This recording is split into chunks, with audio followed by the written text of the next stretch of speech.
Do you have a game or two in your collection that's considered by most to be just bad? Now, I'm not talking about those games that are just objectively bad, not your Superman 64s, your 1982's ETs, or that one fucked up Gollum game that was seemingly banished to the underworld. No. I'm talking about the internet's definition of a bad game. The whole I don't like it, so it's bad attitude that even I was guilty of having once upon a time has plagued some pretty good games. I'd even argue that it's plagued some really good franchises. I mean, does anybody remember what it was like to be a Sonic fan like 15 years ago? The whole rough transition to 3D bullshit that plagued some of our favorite review channels? That's kind of what I'm talking about today. I mean, was Elise kissing Sonic that bad? What's that? I'm a furry? Okay.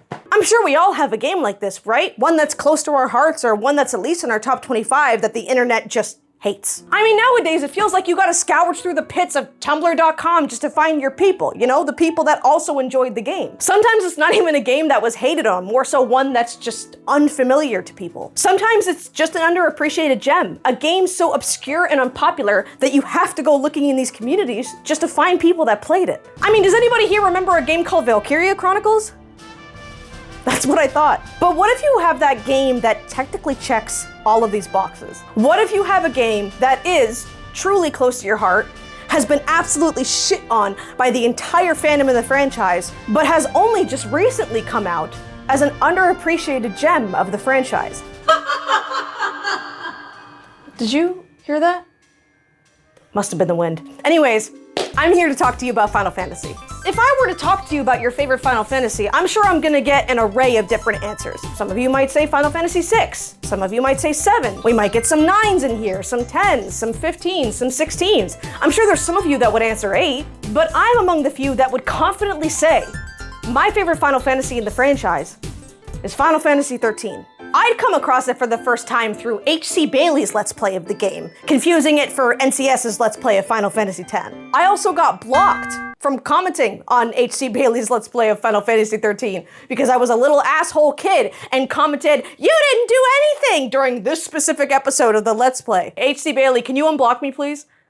I didn't get to play Final Fantasy 13 until a few years later. In fact, I actually started with 13 too, but they quickly became my favorite games in the franchise. I loved the unique character design everybody had, whether they were a main character or a side character. They had their own colors, their own vibe, their own body language. I loved the world you got to traverse and how every area had a different feel to it. No area looked the exact same. I loved how passionate and enticing the cutscenes were. Everyone looked a little more realistic, sure, it definitely shows in the facial expressions, but there was still this eccentric, almost anime-like vibe that everybody had that keeps it separate from most games coming out these days. Admittedly, I didn't figure out the story until I was much older, but it's now one of my favorite aspects of the game. I mean, come on, the concept of your down-under found family helping you dismantle your own government is really interesting and a little funny. I don't know, I guess I wasn't capable of grasping that 15 years ago. Yeah, 15 years ago. I'm 26 now, I know. JonTron's original cover of Firework came out 15 years ago.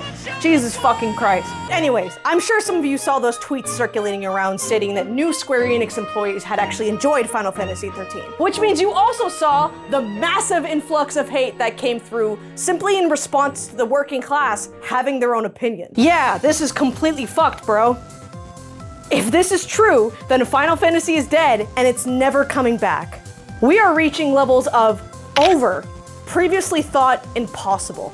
Shocking news! People tend to like the games they played when they were 8. Joke's on you, I played it when I was 16. Yeah, Square Enix is 100% never making a good game again. It's so unbelievably over.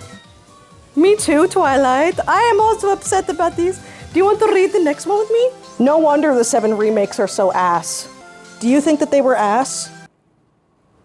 You don't want to be up here, do you? There is no hope for humanity, and it must be cleansed from existence before it spreads to the rest of the universe. I'm going to hope that that one's satire. Yeah, that's either a load of shit or Square Enix is in worse hands for the coming decades ahead. Decades? It takes them a decade just to make a game. This should be enough cause to fire them, to be honest. No wonder the quality of Final Fantasy games has declined so much, LeMayo. Sounds like cope. Explain why the new games are garbage then, slur. Ah boy, here we go. It's also shit and by far the worst Final Fantasy. Amazing how it got a trilogy. Don't forget to mention that it's a horrible Final Fantasy. Okay. okay. It's been a good run, boys, but Final Fantasy is officially dead. I will never understand the hype of Final Fantasy 13 and Lightning. Please someone explain this to me. With pleasure. Those are some big feelings. Those are some big feelings, aren't they? Can you imagine having this much hate for a game with pre-Last of Us Troy Baker? Do you think these people have ever truly felt the rain on their skin? No one else can feel it for them. I can assure you, the games aren't anywhere near this bad. In fact, Final Fantasy 13 did so many things way before some of their favorite video games ever did. Cinematic QuickTime events, 13-2 did it first. More action-based combat that you saw in Strangers of Paradise in Final Fantasy 16, Lightning Returns did it first. The stagger system that you see nowadays in Square Enix games, 13 did it first. And I would argue that 13 does it the best because instead of having to make guessing games with how much damage you're dealing, it's actually just a dedicated meter that you see go up, and then there's a splash screen and then it happens. I mean, come on, people. I mean, I just don't get it with you guys. It's just a video game. Why are you so upset? How much hate do you have to have in your hearts where it just fumbles up and builds up until you...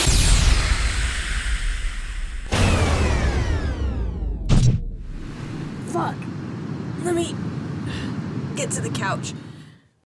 Okay, so I'm sure some of you heard me compliment the story just now and rolled your eyes. I think I heard a little scoff in there too, but I'm serious. The story genuinely cooks. The world building is fantastic. It's got some of the best character development in the series, and the pacing of it all is near perfect. It's only really held back by the beginning hour or so. Bullshit. Jesus. The pacing is absolutely awful. Who are you? Doesn't matter who I am. What matters is you're giving this game way too much credit. Not only is the beginning slow, but the pacing's terrible. Well, yeah, I can agree that it's paced strangely, but... Paced strangely? It's paced awfully. The characters speak to each other using names and phrases with the assumption that we already know what they're talking about. Well, yeah, it's because we're playing as characters that have lived in this world for a while now. Yeah, but compare that to Final Fantasy X, which uses Titus's too close to sin excuse to explain the whole world of spirit to us. He doesn't know it, so we doesn't know it. This game doesn't do that. It just strings you along. Okay, first of all, the game does eventually start doing that by chapter 4, and second of all, it's not like it keeps you in the dark. Hold on, I'll turn it on and I can show you that you can get into the data log like as soon as you log in. Show it to me then. I'll be here. Trust me on this, trust me. Oh, and would you look at that? We got a closed-off, sky-themed named soldier and a smart talker with guns hijacking a train with a scorpion-themed enemy. Where have I seen that before? I'm pretty sure this is just a nod to the beginning of Final Fantasy VII. Because the anniversary was around this time and everyone was demanding for a remake when they weren't ready to make it yet. But this seems like verbatim the exact same situation. In fact, lightning literally comes from clouds, and this man's got 2 guns instead of 1. I'm just saying it seems like it was done on purpose. Actually, it turns out some of the people that worked on Final Fantasy 13 also had involvements with Final Fantasy 7 and Advent Children, so it was kind of just a tongue-in-cheek reference. So they're not making fun of Final Fantasy 7? No, that would be a really stupid thing to do as a gaming company. I'm glad random encounters are gone, but why are they just walking around like they're just out in the open? This is one area. But it makes no sense. They're just spread around like flies. They ain't got no reason to be out here like this. What do you mean? They're literally strung about because we're in the middle of a war zone. The military is attacking the train. Of course they're gonna be patrolling certain areas of the bridge. Yeah, but it's just awful. Of course it is. I feel like they could have done a little more here. Well, it's getting you used to how it's done, right? Everyone's constantly moving, their own ATB gauges are getting increased, it's getting you accustomed to the speed of it all. But the beginning just feels so slow and actionless. It's like they think I've never played a game before. Other action-based RPGs ain't like this. Yeah, we've had active time battle stuff before, but not in this sense. There's usually been a bar that fills up before you can act once. Now it's multiple times. Like even there, I canceled his attack. Because I attacked first, it canceled him out. That teaches you that attacks can be canceled out. I guess I just remember it differently. I remember it being a lot slower and basically teaching us nothing. No, just because we're at the core beginning of the game doesn't mean we're not learning anything. Hell, I don't even need to be using auto battle. I can just come down here, press the attack, now I'm attacking. And then if you want to do that again, you can hold right on the D-pad and repeat it. Not bad. Preemptive strike. Rebels. That's it? So much for the element of surprise. I thought they were building up to something. I wanted to do something cool. No, I can give you that. That was kind of stupid. Well, I can see why they did it though. Why is that?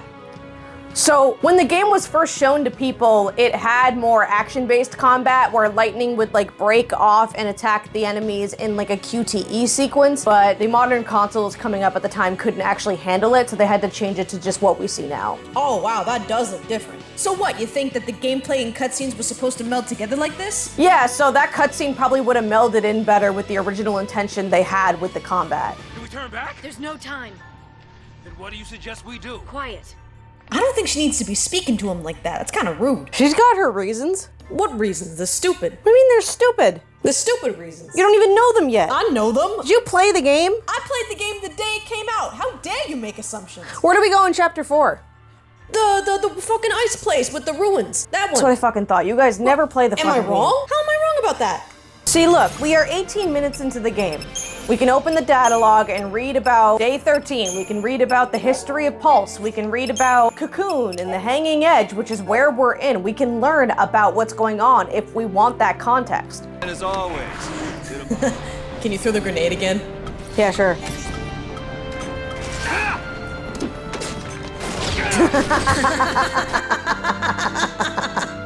I love that.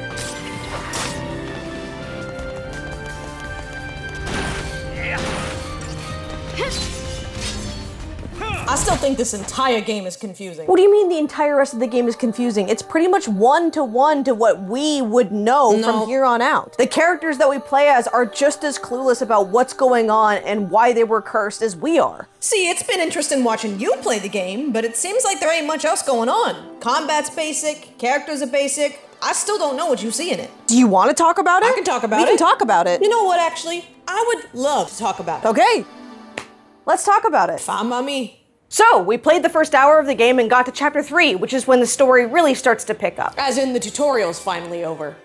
Sure, whatever. Here is where we find out that everyone gets turned into a l'Cie, which means the combat is finally expanded upon to become the paradigm system. If you're familiar with Final Fantasy, or at least somewhat familiar with most RPGs, then you already know how classes work. You got your warriors, you got your rogues, maybe you got some monks, some ninjas, some mages, and healers. They all do different things, you know? Warriors are more melee heavy hitters, rogues are fast, maybe they have a stealing mechanic, mages cast the damage, healers heal it, right? The paradigm system is very similar, it's just the names that have been switched around. Commandos are your warriors. They do a bulk of physical damage while maintaining the chain gauge, but we'll get to that later. Ravagers are your mages, casting elemental spells to deal magical damage while increasing the stagger gauge. We also have the medic role, which focuses on healing party members and their negative status elements. Huh, great, so the game just plays itself. That's not what I said at all. You didn't have to. You get 3 people in a party, right? Well, yeah, but not for the whole game. Well, just throw each of them on one class. They're called roles. Sorry, roll. Throw each of them on one roll and you can just mash A to win the whole time. Well, I mean, you could try to play the game that way, but you'd be doing the combat a huge disservice. Not only is every battle gonna take twice as long, but who's to say you're always gonna have a medic on the party, let alone a 3-man team? In fact, that's exactly what happens in Chapter 4. The party splits up and you're forced to learn how every single role works. Here is where we also learn about the next 3 classes, which is Sentinel, Saboteur, and Synergist. Sentinels act as a complete damage tank, provoking all the enemies around it while creating a barrier to, you know, tank the damage. Saboteurs are able to debuff enemies, or at least dispel the buffs that they add to themselves, and Synergists kind of do the same thing, applying offensive and defensive buffs to the whole party. Wait, isn't this where that problem starts? What problem? The bots controlling the other characters. They always cast the wrong shit. You're gonna have to be more specific. Well, may I have the floor? Are you gonna be an asshole about it? No, I just want to. Are you gonna be an asshole about it? I want to talk a Are you little gonna be an bit asshole about it? No. May I? All right. Thank you. So, Starla's right. There are a few roles that you can choose from, and you know what? They're actually not that half bad to play as. Thank you. To play as.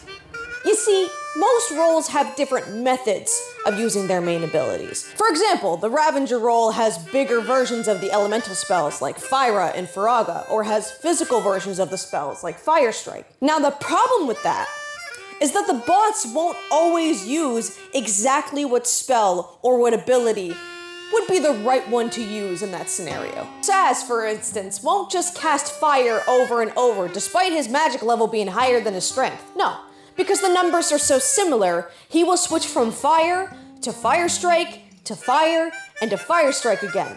Now, this wouldn't be that much of a big deal if the animation switching between spells wasn't so long. Not only does this mean he's never doing the max amount of damage that he could be doing, but it's taken a lot longer for him to cast those spells out, which is affecting my target time. Those stars mean a lot to me. It's annoying at best, and at worst, it breaks the chain gauge. Saz, these 5-star ratings are important to me.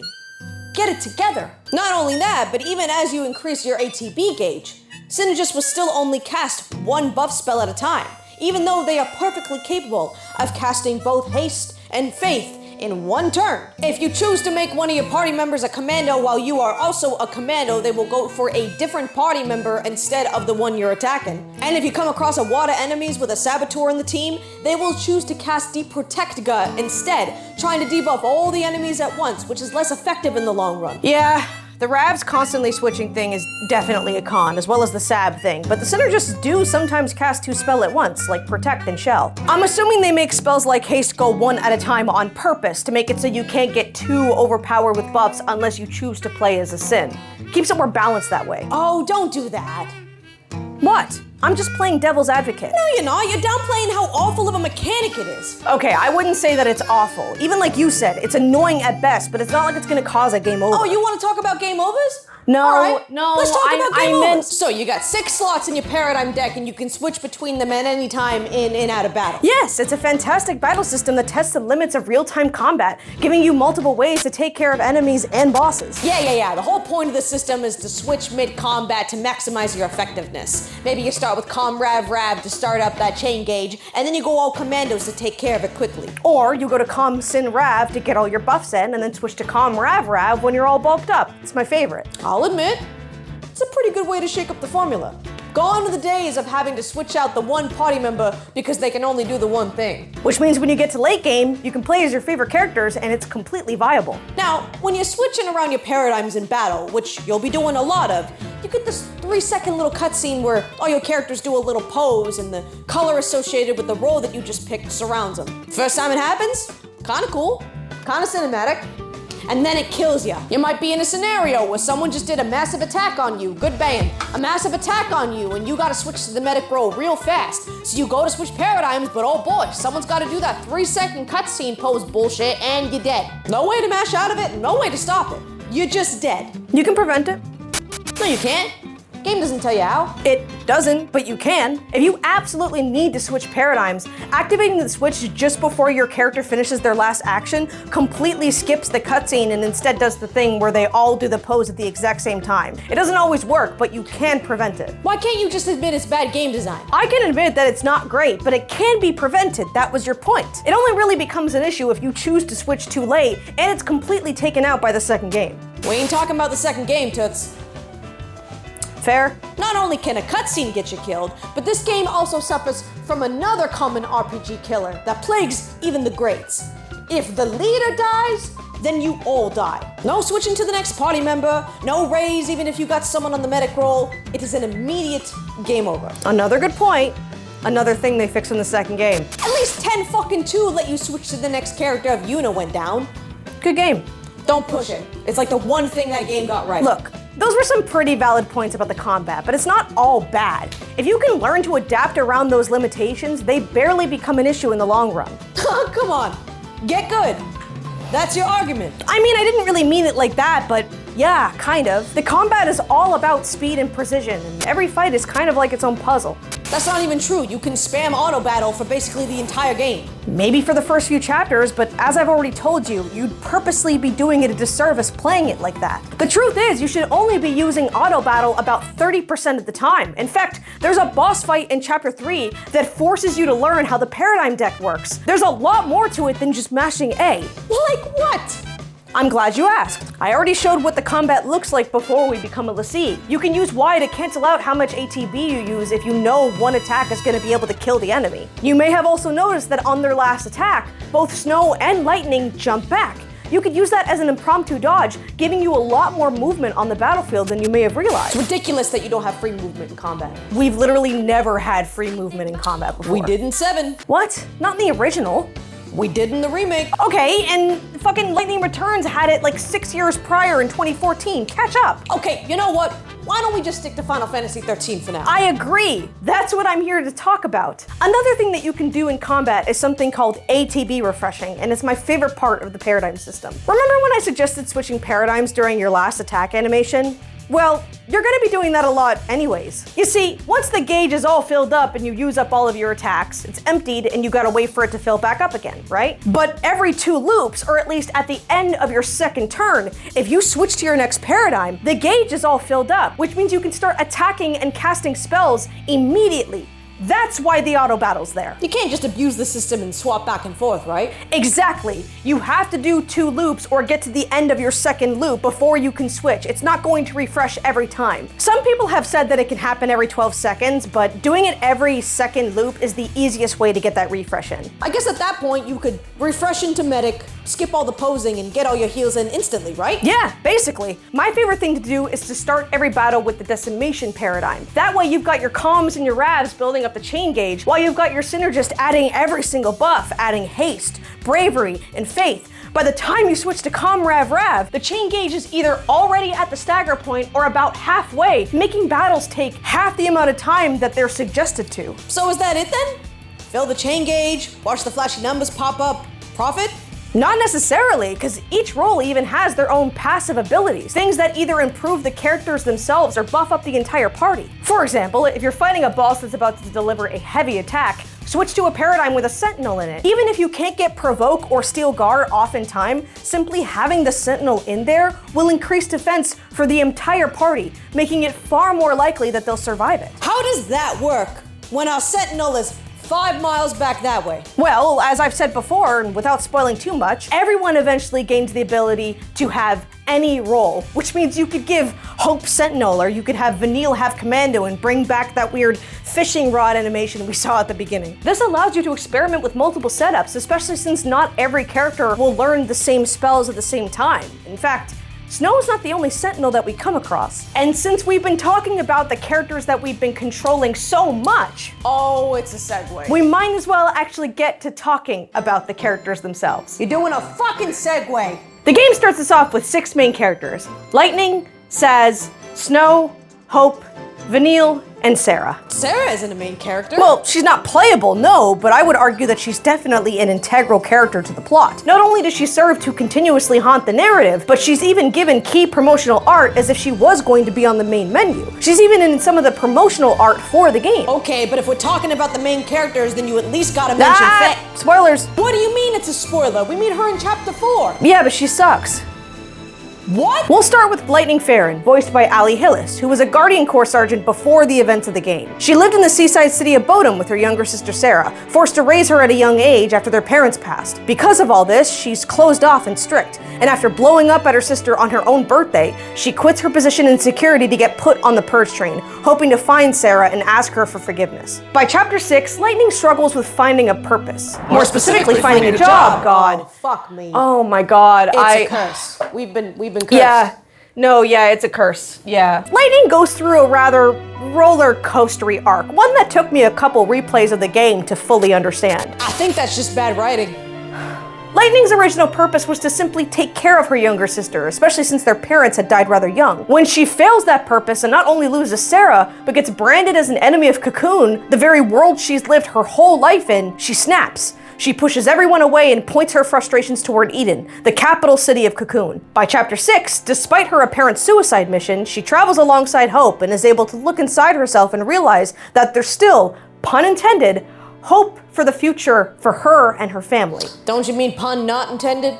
No, it's absolutely intended. The coincidence of him being named Hope is explicitly mentioned in the story multiple times. It even serves as symbolic for the entire series, but we'll get to him later. Snow Villiers, voiced by Troy Baker, is an optimistic but arrogant man who leads a sort of orphan vigilante group called Nora, which stands for No Obligations, Rules, or Authority. They fought a bunch of monsters around the city, completely separate from the Sanctum. Snow grew up as an orphan, much like Lightning and Sarah, so he holds this heavy desire to be a hero and take care of everyone. When his fiancée Sarah gets kidnapped by the Fal'Cie, Snow is purged in hopes of hopping right back into the Fal'Cie to save his future wife. By chapter 6, Snow chooses to stay behind in hopes of saving Sarah out of her crystallized form, but is unfortunately captured by the cavalry. Alongside them is a mysterious pulseless sea woman who seems to know all about Snow's uncivil companions. That's her!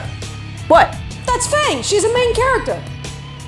Oh yeah, kind of. What do you mean, kind of? During chapter 1, he briefly fights alongside a young mother who is determined to get her only son home. She begs Snow to bring him home before she's tragically killed by Psycom. The aforementioned son is obviously Hope, unbeknownst to Snow. Desperate to set things right, he charges in headfirst to every conflict he comes across, until he's forced to come face to face with the very grief he's been running from. Sarah Farron, voiced by Laura Bailey, becomes a Lassie 13 days before the beginning of the game when she walks into the dormant Fal'Cie Anima perched just behind Bodum. She informs Snow and Lightning about the brand before she's kidnapped by the Fal'Cie once more and taken prisoner, which is why she's in there by chapter 2. What she did to get in there was fucking stupid. How so? Okay, so she's branded on day 1, right? Yeah. And then she tells Snow that she's got the brand 2 days later. Well, yeah, we learned that Lightning and Sarah very clearly have some sort of estranged relationship. That's probably why she didn't go to Lightning first, and that Snow was just much easier to open up to about that. I mean, yeah, but then when she does decide to tell her, she tells her on her birthday. On her birthday, yeah. It's... What a terrible fucking time to break the news. No, yeah, it really was. I can agree with that. She gives her the gift before she tells her. Yeah, but I guess she figured that it would soften the initial blow. I don't know. I think it's ridiculous that Lightning doesn't even believe her at first. Like, can you imagine if we went to Anna's on her birthday to tell her that we've become magical terrorists of the country? Terrorist might be taking it a little far. Pulseless Sea, enemy of Cocoon. Danger to us all. Yeah, actually you got a point. I got one. By the time Lightning and the gang reach Sarah in chapter 2, she tells them that they can save Cocoon before turning into crystal, leaving behind a single crystal tear and haunting the narrative from here on out. Next up is Saz Katzroy, voiced by Rena Wilson. He's the oldest member of the party, working as an airship pilot before the events of the game. After an unfortunate accident at Iriday Gorge, Saz volunteers to be put on the Purge train, hoping to take out the Fal'Cie himself to save a loved one. It turns out the loved one is his 6-year-old son, Dodge, who was unfortunately turned into a Sanctum Lassie when the Gorge is attacked by 2 rogue Pulse Lassie. Stop, wait. What do you mean? Huh? Pulse Lassie, Sanctum Lassie. What's the difference? Pulse Lassie are made by Pulse Fal'Cie on Pulse, and then Sanctum Lassie are made on Cocoon by Sanctum Fal'Cie. Yeah, I know, but like, what makes them different from each other? Intent. Pulse Lassie are made to attack Cocoon, so Sanctum Lassie were made to protect it. That's why Dodge was turned into a Sanctum Lassie. Okay. He was the only inhabitant there when the Pulse Lassie attacked the Fal'Cie. It's a defense mechanism. By chapter 6, Saz has no idea where his son even is and struggles with his inner demons and his responsibility for the incident. Alongside him for most of the game is Vanille, voiced by Georgia Van Kylenberg. She's a curious young lady who was branded alongside Lightning in the game. What's Georgia known for? Honestly, not much. The only other thing you might know her from is Rhina Temple from Star Wars The Old Republic series. Oh, not bad. Vanille is bubbly, perky, and bright throughout most of the game and kind of helps to serve as our own eyes and ears into the world of Cocoon, since she's just as new to this world as we would be. By chapter 6, we still don't know all that much about her, but the dynamic that she shares with Saz is my favorite in the entire game. Wait, why does she sound like that? Sound like what? Uh-oh. 1, 2,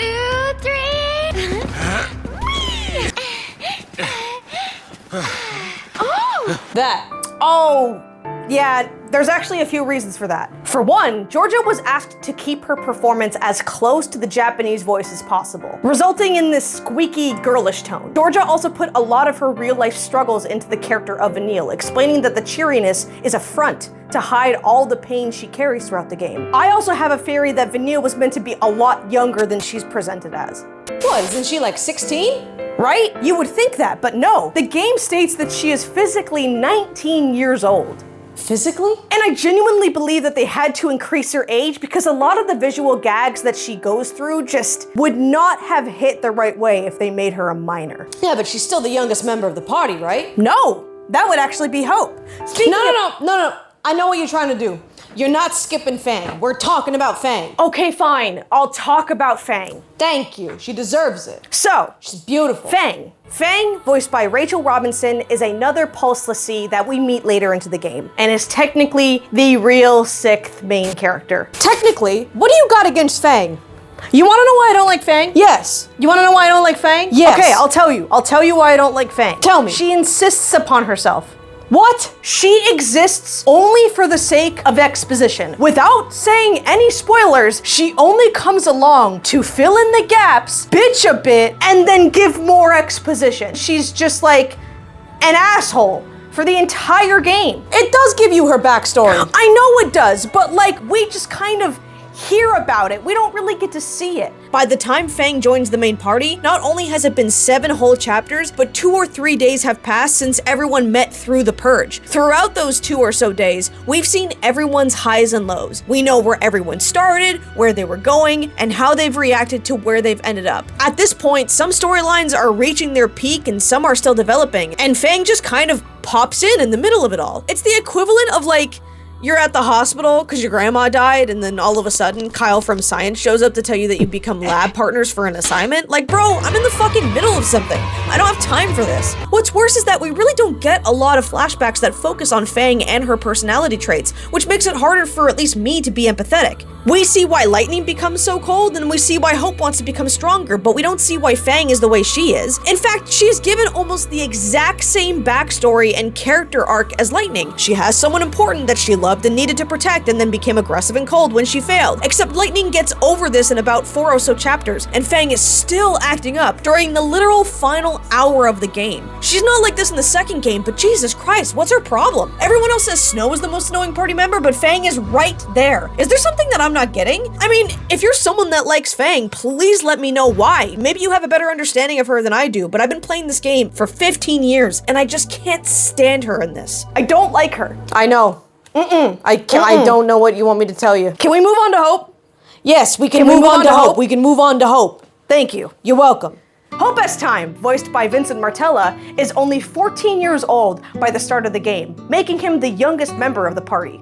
Wait. Hope was just visiting Bodum on a trip with his mom when he was forced onto the purge train along with the rest of the residents. He and his mom originally lived in Palampolum with his father, Bartholomew. Jesus Christ, hold on. After witnessing a tragic accident involving his mom, Hope is truly thrown into the thick of it, branded as an enemy of his own home and seemingly stuck with a bunch of strangers. Hope comes off as anxious, timid, and wimpy, but I genuinely feel like people forget that he is literally Hope 14- was voiced by Phineas? Oh yeah, no, Vincent Martella. What the fuck? You didn't know that? Hope arguably goes through the most development in this entire game. By chapter 6, he's traveling with Lightning in hopes of becoming stronger, wanting to avenge his mother's death. I'm being very careful with my words because this is a story that you need to experience from playing the game. You think people are gonna play this game just because you like it?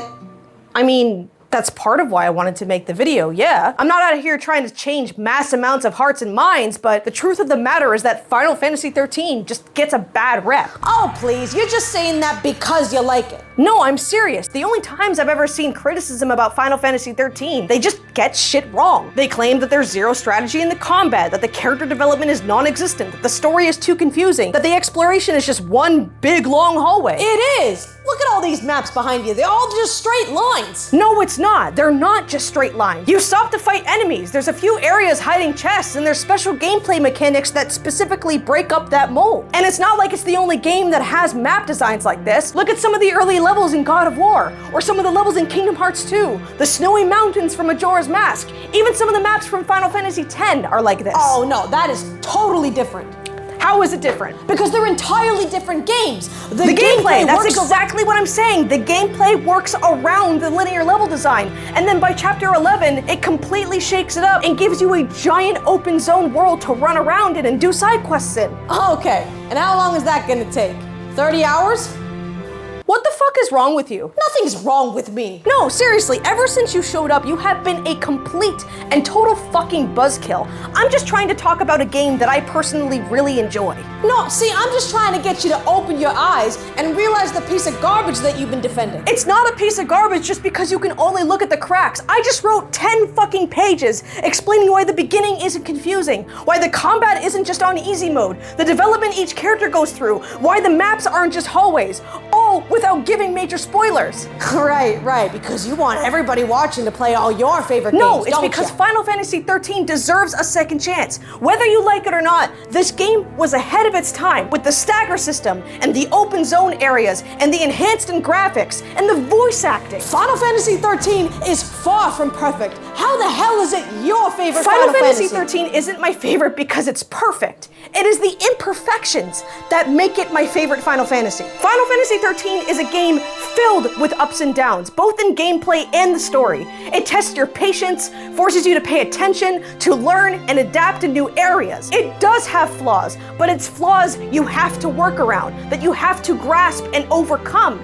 It was so ahead of its time, it's almost the perfect metaphor for living life, especially in this day and age. Sometimes you'll want to go at it alone. Sometimes you'll want to run away. Sometimes you'll want to lie, to hurt yourself, to change, to grow, or to ignore the truth. Sometimes you'll be knocked down with no one able to lift you up and no one to help you, but we still choose to keep going. We choose to persevere, to grow and become better, to fight fate, because we are truly not alone. Whether we have people close to us or people behind a screen, we have people that want us to keep going. We choose to keep going. Maybe not everything will work out the way that we want it. Maybe it's not all going to shape itself perfectly, but it will get better.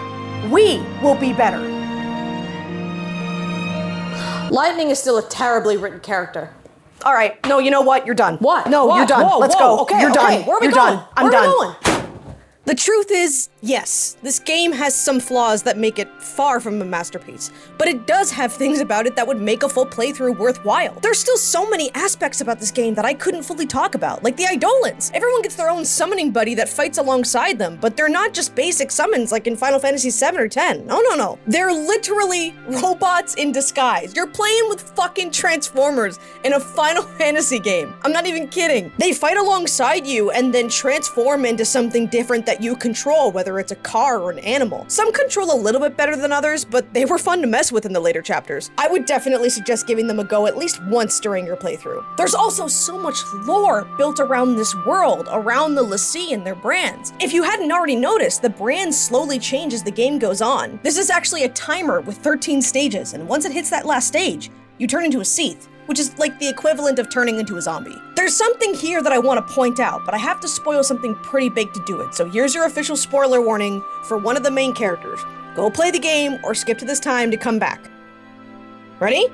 Okay, when everyone was revealing their brands, Vanille's looks a little different. This is because she was already a l'Cie before going into the events of the game.